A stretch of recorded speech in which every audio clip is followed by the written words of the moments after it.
Bonjour à tous, c'est le démystificateur et aujourd'hui on va parler économie et société. Alors je vais essayer de vous expliquer pourquoi le système de société de production occidentale que nous connaissons est voué à disparaître. Je vais vous livrer mon analyse et donc ce sera à vous de vous faire votre propre avis là-dessus.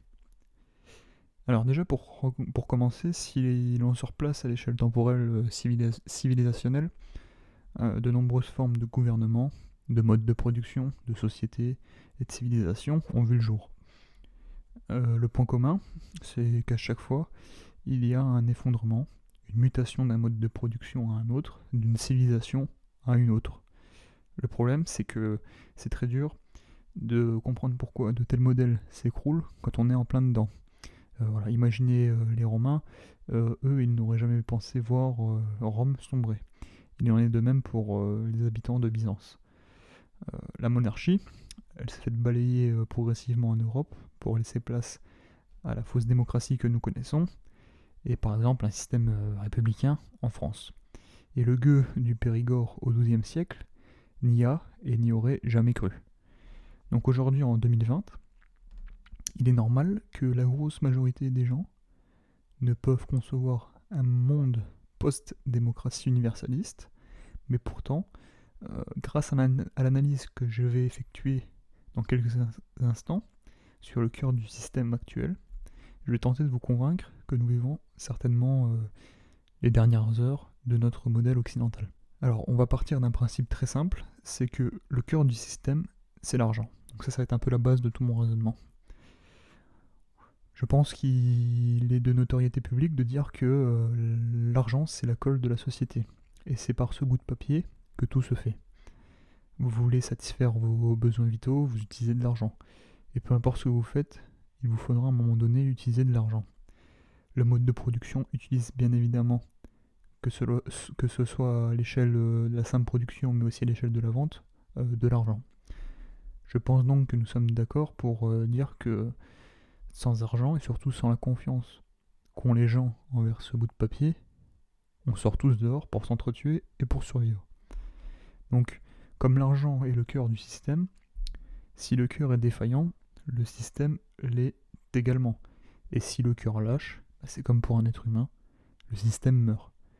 Donc voilà l'idée globale que j'aimerais mettre en avant dans cette vidéo. Et maintenant, je vais approfondir un peu plus en détail euh, pour creuser un peu ce sujet. Alors, une notion très importante qui permet de mesurer l'état de santé du système s'appelle, et vous l'avez déjà tous entendu je pense, la croissance. En voici une définition, donc je vous l'afficherai dans la vidéo pour que vous puissiez la lire en même temps que je l'énonce, comme c'est un peu technique.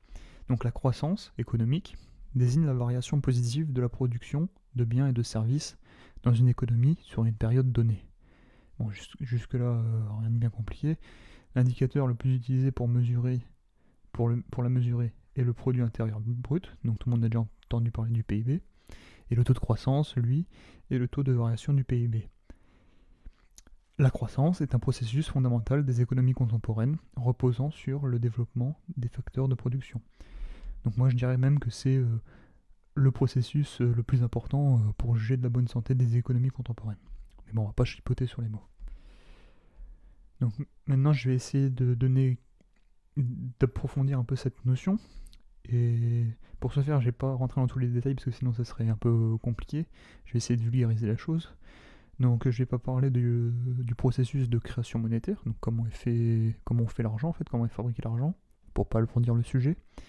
Mais je vais juste aborder une notion qui prend en compte donc cette croissance économique dans sa globalité.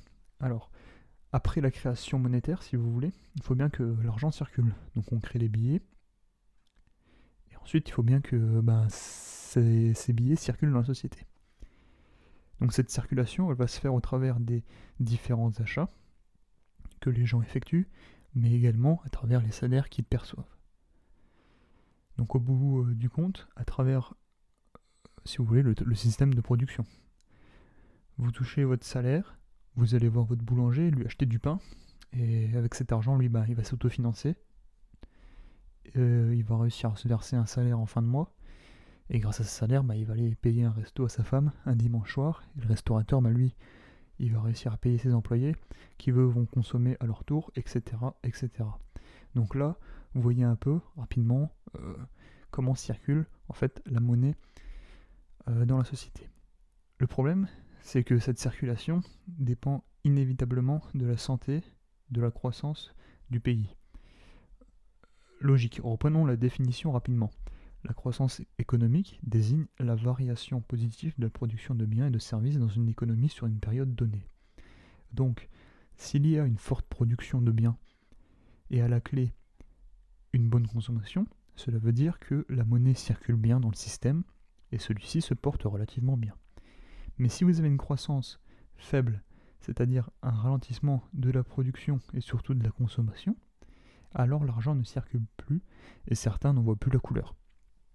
Et cela entraîne encore moins de production et donc par ce fait moins de consommation. Et pourquoi j'insiste en fait sur la consommation, terme que l'on nous rabâche à longueur de journée? Tout simplement car même si un pays produit énormément, le fait que les gens consomment moins impacte directement la santé du système. C'est ce qui se passe actuellement.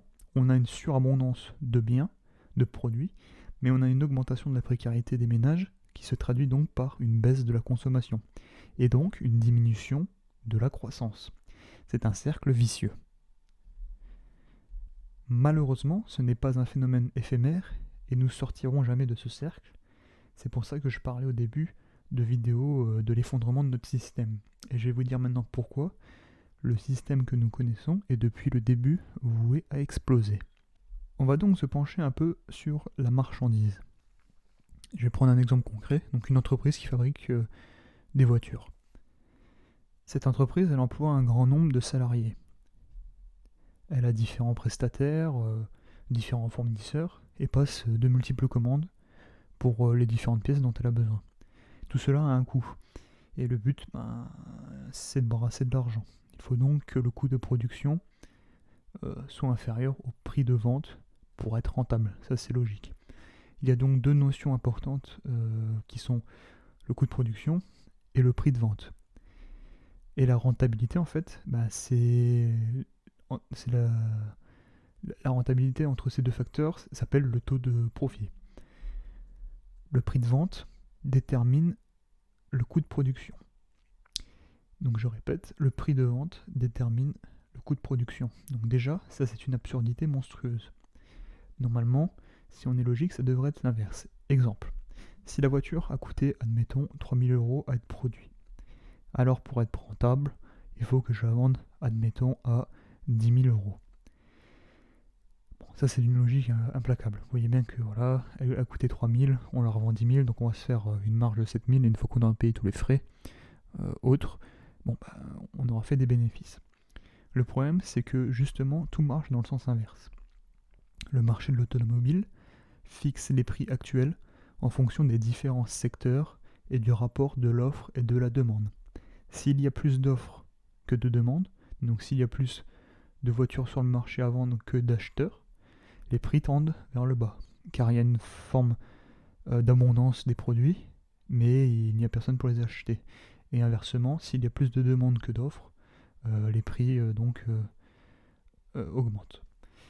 Donc cela pose un problème car il faut se plier aux variations du marché pour que l'entreprise reste rentable.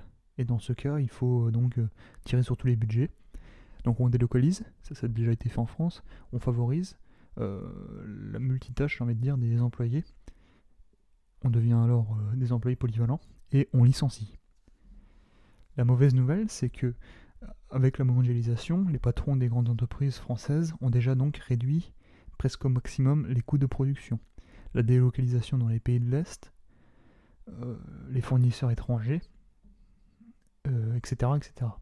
Et même avec ça, on voit que des marchés comme l'automobile, par exemple en Allemagne, sont en train de se péter la gueule, puisque comme je vous l'ai montré précédemment, la croissance finit à un moment ou à un autre par chuter.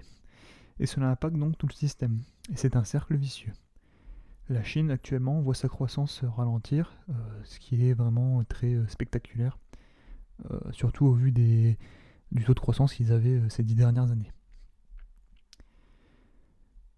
Enfin, pour conclure cette vidéo, donc je vais essayer de faire une petite synthèse de tout ce qui vient d'être dit, en contournant les notions techniques, juste pour que vous puissiez retenir simplement l'essentiel et peut-être mieux comprendre le message que j'ai essayé de vous faire passer. Notre système repose sur l'argent. Pour que tout le monde ait accès à l'argent, il faut que celui-ci circule. Cela passe en partie par la consommation. Le rapport production-consommation définit ce qu'on appelle la croissance. La grande croyance de ce monde, si vous voulez, c'est que pour continuer à tourner, il faut une croissance perpétuelle qui tend vers l'infini. Mais il y a plusieurs problèmes qui se heurtent à cette volonté.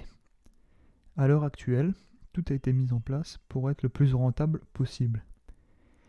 La délocalisation, l'exploitation ouvrière des pays du tiers-monde, etc., etc., dans le but de ne pas stopper le processus de consommation et de production. Car si cela arrive, en fait, on a vu que l'on rentre dans un cercle vicieux qui met à l'arrêt l'économie. L'argent se raréfie et c'est la crise. Mais malgré toutes ces astuces et malgré le bas coût des salaires en Asie et le bas coût des produits qui arrivent sur le marché, on se rend compte que la croissance baisse, que ce soit en Europe mais aussi en Chine actuellement comme je vous l'ai dit. On se dirige et on est déjà dans une crise monétaire où l'on a une raréfaction de la monnaie, d'où au passage l'injection de centaines de milliards de dollars par la Réserve fédérale américaine. L'argent en fait se raréfie. Enfin, réfléchissons juste quelques instants. Et là je fais appel à votre bon sens. Le monde actuel veut une croissance et donc une production et une consommation infinie. Le problème le plus simple à comprendre et à mettre en avant, c'est que les ressources que la Terre peut nous fournir sont limitées. Il y a une certaine quantité de pétrole, de gaz, de métaux lourds, de métaux précieux. Et donc à un moment donné, quand il n'y en a plus, il n'y en a plus. Nous vivons dans un monde aux ressources quantifiables et finies. Et nous voulons une société qui consomme indéfiniment. Cela est incompatible. Et c'est pourquoi le processus d'autodestruction de ce système est en marche depuis le début de son apparition. Et je pense que ce que nous vivons aujourd'hui, ce sont les derniers signes de vie de ce système. Voilà, je vous remercie, c'était le démystificateur, donc une vidéo un peu plus, on va dire, un peu plus osée. Donc, si ce n'est pas un livre, c'est une vidéo, mais on aurait pu qualifier ça d'essai dans le monde de la littérature. Donc voilà, je vous livre un peu ma pensée sur le système qu'on connaît de production actuelle, le système marchand occidental. Donc voilà, pour moi, je pense qu'il est voué à disparaître. Donc je viens de vous énumérer les différents arguments, on va dire. Donc je vous laisse réfléchir là-dessus. Et peut-être que voilà, ça va vous permettre d'en prendre conscience ou de trouver des objections à ça et de grandir. Et de toute façon, il n'y a que comme ça, il n'y a que en se confrontant aux idées des autres qu'on grandit et on avance. Donc je vous remercie d'avoir regardé et je vous dis à la prochaine pour une nouvelle vidéo. Allez, salut, circulez.